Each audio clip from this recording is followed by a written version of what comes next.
这点本事也少亏。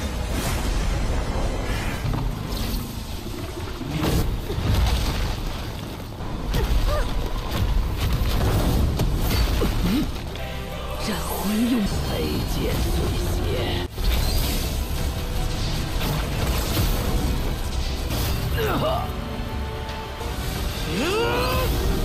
随你们的王一。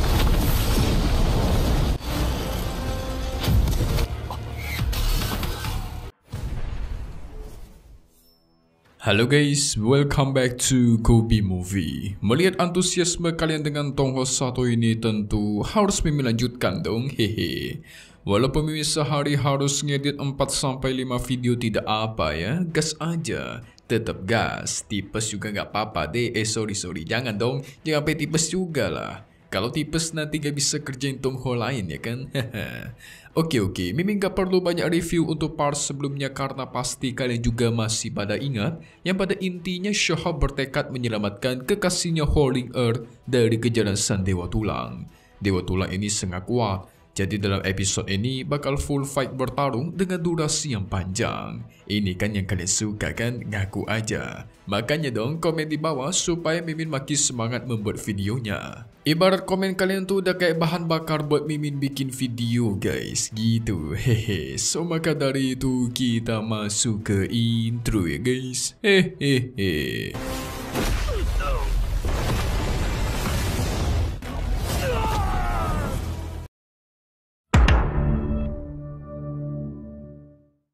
Kebangkitan dari Sang Dewa Tulang sekarang sosoknya berubah menjadi mengerikan. Dia memanggil sosok Raja Tulang yang menembakkan ribuan tulang ke kota. Ini bencana besar guys. Semua pengawal Ling Earth mencoba bertahan tetapi sia-sia saja.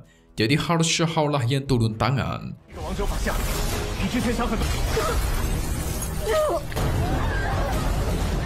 Dia menerjang dengan kecepatan tinggi, mencoba membelah sosok Raja Tulang itu.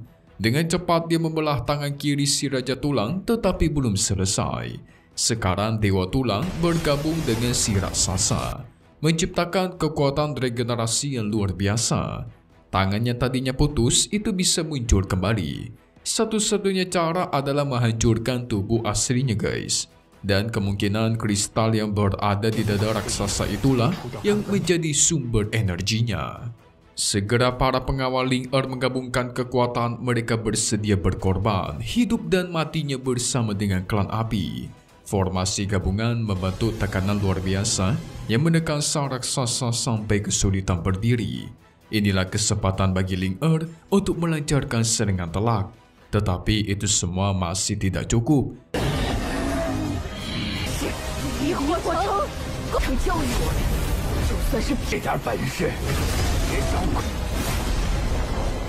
Formasi besar pun dihancurkan. Kali ini gantian Shahab yang bertindak.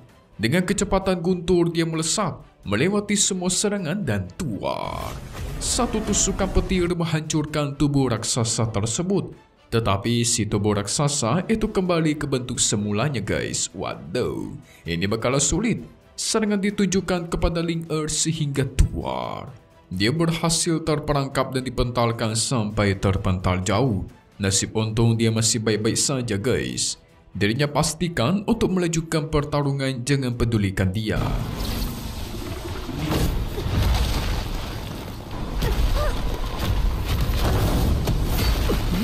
Shahab pun kembali menerjang. Dia berfikir harus memperpendek jarak mendekati tubuh si raksasa untuk mencari tubuh aslinya.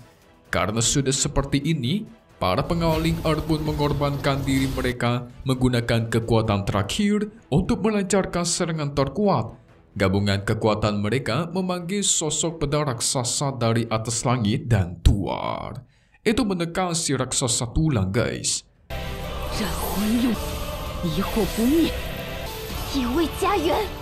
Tentu Ling Earth yang melihat para pengawalnya meninggoy, dia murka bukan main. Demi balas dendam, kekuatan Phoenix Surgawi pun diaktifkan. Raksasa berhasil dia ikat. Dan inilah kesempatan bagi Lord Shahao untuk menggunakan teknik reinkarnasi puncak dikombokan dengan guntur tertinggi. Ini keren banget asli nih. Kita belum pernah menyaksikannya seperti ini, bukan? Teknik gabungan pun dilancarkan, sang raksasa masih sempat bertahan, tetapi sia-sia saja. Shahao menembus kristal yang berada di dadanya guys, sekaligus mengenai tubuh asli dari Dewa Tulang dan tua.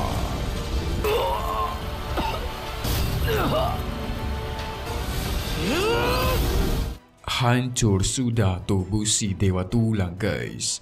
Tetapi sebelum hilang dia mengatakan, kegelapan sebentar lagi bakalan datang. What? Tubuhnya mengeluarkan sebuah rune misterius. Apakah ada musuh lain lagi setelah ini? Wah, benar aja ternyata masih ada musuh yang langsung membantai pengawal terakhirnya Ling Er. Sialnya musuh ini terus muncul di mana-mana. Berupa bunga yang melancarkan tulang guys. Shahao sempat tertusuk tepat di perutnya, sementara Ling Er ditarik ke dalam ruang hampa yang diciptakan oleh rune Dewa Tulang. Shahao berusaha menggapai dirinya sebelum dia dibawa kabur ke dalam ruang hampa.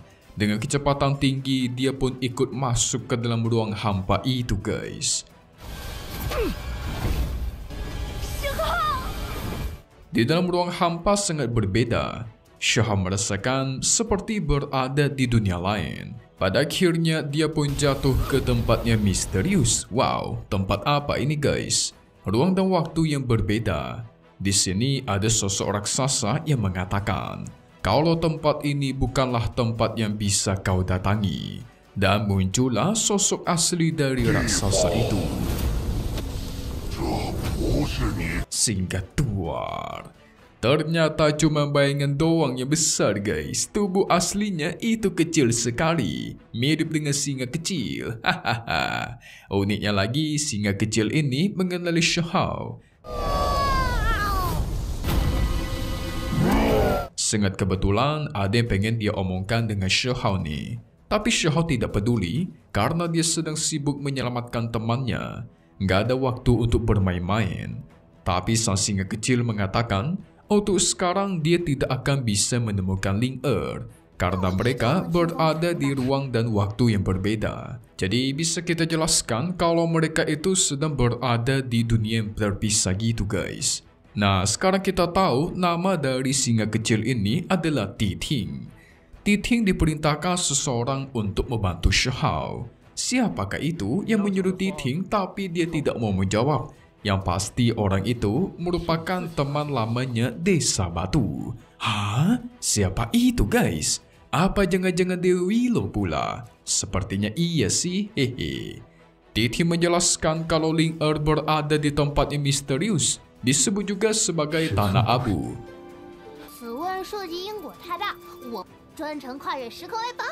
Titing membukakan portal menuju ke Tanah Abu, tetapi Shahao harus berhati-hati karena di sana ada tempat yang sungguh berbahaya. Bukan hal yang mudah melewati rintangan di situ. Tapi bagi Shahao semua harus dia lalui guys. Tentunya demi menyelamatkan Ling Er. Apapun akan dia lakukan dan tuar. Shahao pun masuk ke dalam. Nah, Mimin mau kasih sedikit info penting.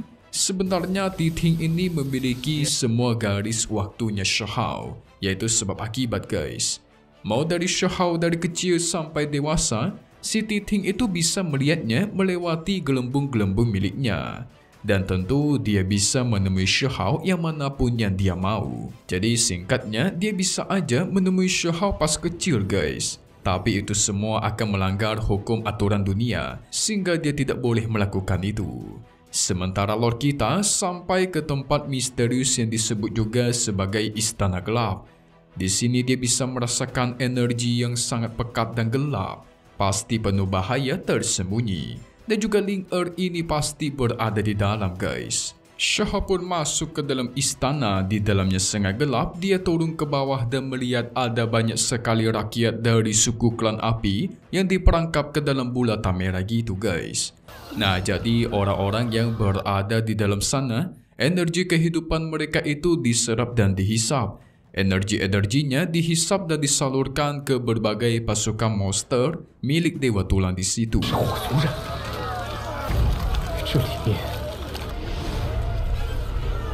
Oh wala, ternyata dari sinilah para monster itu datang. Xiahou tentu kesal melihatnya, tetapi di depan dia ada dinding yang memancarkan nafas Ling Er. Segera Xiahou hancurkan dinding itu dan keluar. Di dalam ada monster-monster tanaman yang diam-diam merayap, bersiap untuk menyerang dia guys. Tapi ada juga telur-telur aneh. Dan inilah sosok penguasa dari tempat ini. Sudah bertahun-tahun, akhirnya ada juga yang datang ke sini katanya. Dia mengaku sebagai Raja Darah dan pendosa yang menguasai Istana Gelap.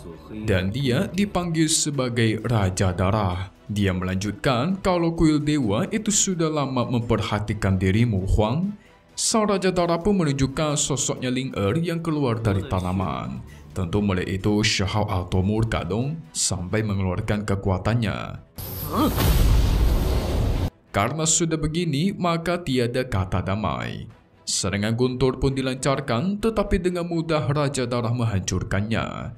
Tentu belum selesai. Xiahou masuk ke mode guntur maksimal, menyerang Raja Darah tanpa henti. Tetapi Raja Darah ini sangat kuat. Dia bisa merubah tubuhnya menjadi sekumpulan kelelawar dan tidak bisa tertusuk.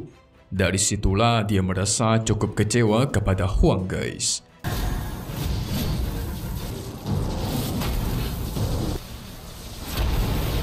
Dia pastikan Xiahou akan menjadi makanan dan sumber energi untuk kuil dewanya sama seperti Ling Er.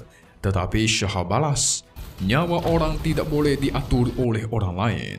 Dan kau itu cumalah anjing pesuruh dari klan dewa. Hehe. Keduanya mengeluarkan aura kekuatan yang begitu dahsyat, menggertakkan semua tempat di sana. Segera serangan pun kembali dilancarkan. Pertarungan terus terjadi. Xiahou menghindari semua serangan dengan kecepatan tinggi. Tetapi tentu tidak mudah melawan sosok Raja Darah guys. Apalagi mereka bertarung di markasnya langsung. Ini membuat Xiahou dirugikan tentunya. Xiahou pun diserang sampai terpental. Ambisi Raja Darah adalah menguasai jutaan hidup orang. Dan sekarang, dia bakal menunjukkan apa yang disebut sebagai Raja Sejati. Wadidaw, Xiahou pun dibawa ke dunia lain. Di sana sudah ada banyak pasukan monster yang bersiap untuk bertarung. Dan ada juga tengkorak-tengkorak bekas dari makhluk kuno yang sangat besar guys. Para monster yang ada di sana pun dirubah menjadi kekuatan. Kekuatannya pun dihisap ke dalam pedang Raja Darah. Semua monster ini sebenarnya merupakan rakyat dari suku klan api. Setelah semua dihisap, dia menyalurkan kembali semua kekuatan itu ke tengkorak raksasa yang ada di sana. Dan bangkitlah seekor naga raksasa yang dipanggil juga sebagai naga hitam pemusnah. Ini serem nih.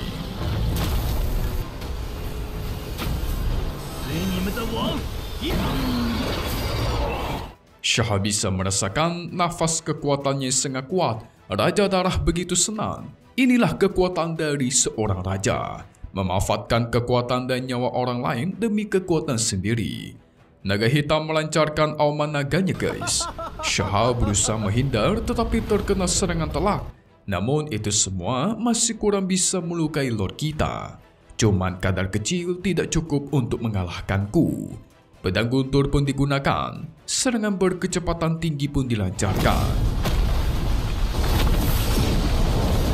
Dalam hal kekuatan, Xiahou kalah telak. Tetapi dia masih tidak menyerah.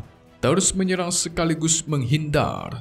Dia mencari kesempatan untuk melancarkan serangan telak dan tuar. Dengan kecepatan tinggi, dia membelah tubuh si naga guys. Mampus. Membesar Raja Darah auto murka besar. Naga yang sempat mati itu dia bangkitkan kembali dengan kekuatannya. Xiahou kembali menerjang, menebas tubuh sekaligus melawan si Raja Darah. Karena lawannya naga, maka Xiahou juga akan mengeluarkan naga miliknya. Sehingga naga langit pun dikeluarkan dan tuar. Naga hitam digigit tepat di lehernya guys. Itu juga membuat si Raja Darah tersakiti. Ada kesempatan Shao melancarkan serangan super kuat. Masih bisa ditahan, bahkan Raja Darah mengalirkan kekuatan pembusukan kepadanya Shao. Tapi sayang Shao kita lebih cepat. Sebelum pembusukan menyebar, dia menusuk tubuh si Raja Darah tepat di dadanya dan tuar. Ledakan besar pun terjadi. Mereka pun kembali ke Istana Kegelapan. Dengan kondisi terluka parah, Raja Darah batuk-batuk tanpa henti. Perlahan area di sana itu juga mulai runtuh. Tetapi sang Raja Darah masih sempat-sempatnya mengatakan, "Kau dan aku itu sama, hanya saja cara kita berbeda." Sama itu dalam artian jadi raja guys. Kekuatanmu masih tidak cukup untuk menyelamatkan dirinya. Tentu Shao bingung apa maksudnya coba. Raja Darah melanjutkan, sang pemimpin kuil dewanya adalah sumber dari segala dosa, darah dan bencana. Hanya dengan mengalahkan dirinya, barulah kalian bisa pergi dari sini. Wah, berarti Shao harus mengalahkan pemimpinnya dong. Setelah itu, Raja Darah pun duduk kembali di tahtanya dan terdiam. Dia mengeluarkan jantung miliknya yang berfungsi sebagai inti energi. Sembari mengatakan guys, Ling berada di puncak kuil tetapi dia tidak tahu di manakah tepatnya. Dan setelah itu, dia menghancurkan jantungnya sambil mengatakan, sepanjang hidupnya dia menganggap kalau dirinya sendiri itu adalah raja. Tapi ternyata itu semua cumalah mimpi. Dan dia pun meninggoy guys. Nah, sebenarnya dulu dia memang seorang raja. Tetapi dia kalah dan jatuh ke tempat ini guys. Makanya dia mengumpulkan pasukan monster.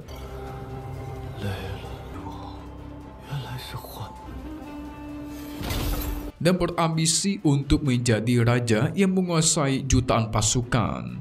Sebenarnya dulunya dia tuh aslinya baik. Cuma sekarang menjadi jahat karena caranya itu salah. Makanya dia disebut sebagai Raja Darah dan pendosa. Tidak lama dari itu, Ling pun keluar dari tanaman di atas. Bangun-bangun dia pengen menampar Shao. Sempat mengira musuh guys. Tapi sekarang yang paling penting adalah keluar dari kuil dewa dan menghancurkan sumbernya. Karena itulah satu-satunya cara untuk mereka selamat. Singkat cerita, mereka pun sampai ke sebuah goa. Di sini Ling mencoba menyembuhkan lukanya Shao. Sembari malu-malu, dia melepaskan pakaian Shao guys. Setelah semua luka disembuhkan, Ling pun kembali bersedih karena semuanya sudah hilang. Rakyat suku api, para pengawal, bahkan ibunya. Dia menyalahkan dirinya sendiri, ini semua karena diriku. Kalau bukan karena aku, mungkin mereka semua tidak akan mati. Setelah tertangkap, Ling sudah tidak berniat hidup.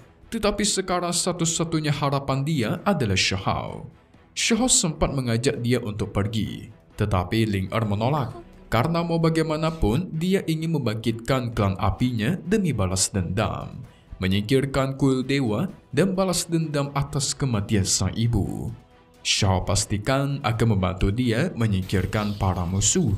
Tetapi tiba-tiba kepala Shao itu sakit. Dia melihat ada sosok-sosok musuh jahat dan ada wanita yang jahat guys. Itu pertanda musuh yang mungkin akan mereka lawan nanti nih.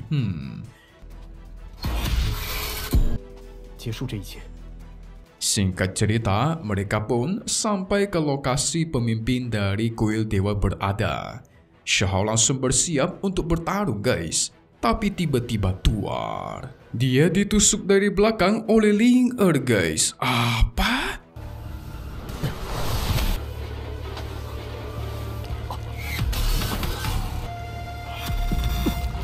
Yang ternyata Ling yang diselamatkan tadi itu bukanlah Ling yang asli, melainkan pemimpin dari kuil dewa. Wadidaw. Pantesan aja tadi pas dia bersama Ling si Shao itu kepalanya sempat sakit dan dia melihat ada sosok wanita jahat. Ternyata dia melihat sosok pemimpin dari kuil dewa. Selain itu, sebelumnya Sang Raja Dara sudah memberikan tanda-tanda guys. Sebenarnya Ling berada di puncak kuil dan tidak tahu di manakah keberadaannya. Tapi Xiahou lengah mengira kalau Ling yang jatuh dari tanaman itu adalah Ling yang asli. Wah, ini sungguh mantap. Wait, ada satu lagi clue yang membuat Mimin tadi curiga guys. Jadi si Ling itu kayak kayak gimana ya? Kayak memaksakan diri pengen balas dendam kepada kuil dewa gitu. Padahal Xiahou sudah mengajak dia pergi untuk menyelamatkan diri dulu. Karena dia memaksakan diri, mau tidak mau Xiahou harus ikut. Ternyata si Xiahou masuk ke perangkap, dibawa ke tempat penguasa kuil berada, dan ditusuk langsung. Wow, keren.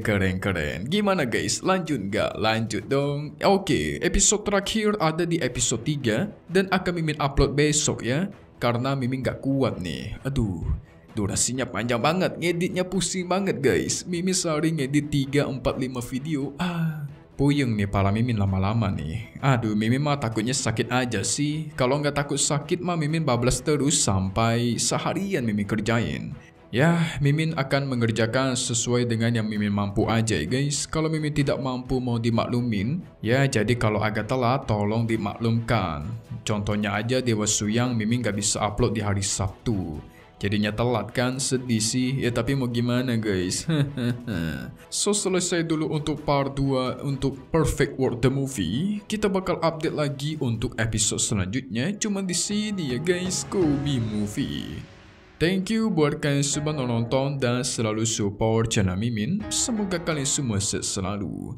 Memang pamit undur diri dulu. Kita bakal ketemu lagi di video-video selanjutnya.